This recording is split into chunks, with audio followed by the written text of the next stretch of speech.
Tübingen liegt am Neckar im Herzen Baden-Württembergs und am Fuß der Schwäbischen Alb. Stuttgart ist 30 Kilometer und Reutlingen gut 10 Kilometer entfernt. Das Gebiet des heutigen Tübingen wird zwischen dem 6. und 7. Jahrhundert erstmals durch Alemannen besiedelt, obwohl Jäger und Sammler hier bereits vorher Spuren hinterlassen haben.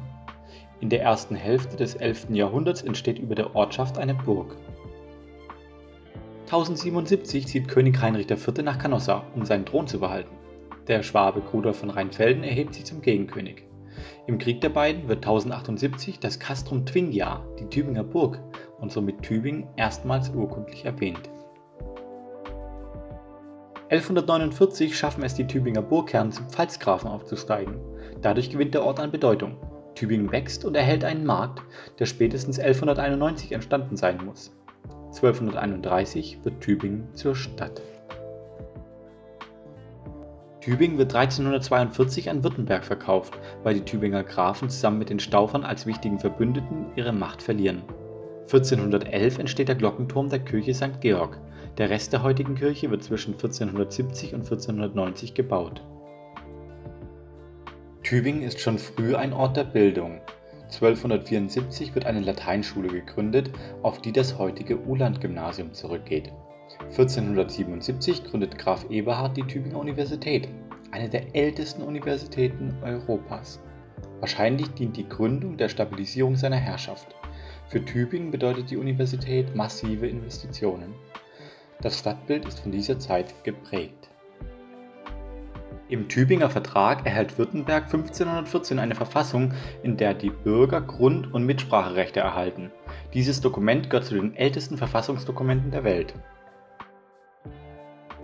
1519 plündern die Württemberger Herzöge die Nachbarstadt Reutlingen. Daraufhin vertreibt der Schwäbische Städtebund Graf Ulrich aus Württemberg.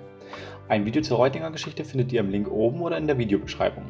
1520 fallen Württemberg und Tübingen unter Habsburger Herrschaft. Nach Rückkehr der Württemberger wird Tübingen 1534 protestantisch. Der Dreißigjährige Krieg geht auch an Tübingen nicht vorbei. Die Stadt wird mehrfach erobert und geplündert. Die Bevölkerung leidet an Hunger und Pest. In der Folge erlebt Tübingen einen Niedergang. Erst im 19. Jahrhundert geht es mit der Stadt und der Uni wieder bergauf. 1805 entsteht die Uniklinik in der Alten Bose. 1817 entsteht die erste staatswirtschaftliche, 1863 die erste naturwissenschaftliche Fakultät Deutschlands in Tübingen.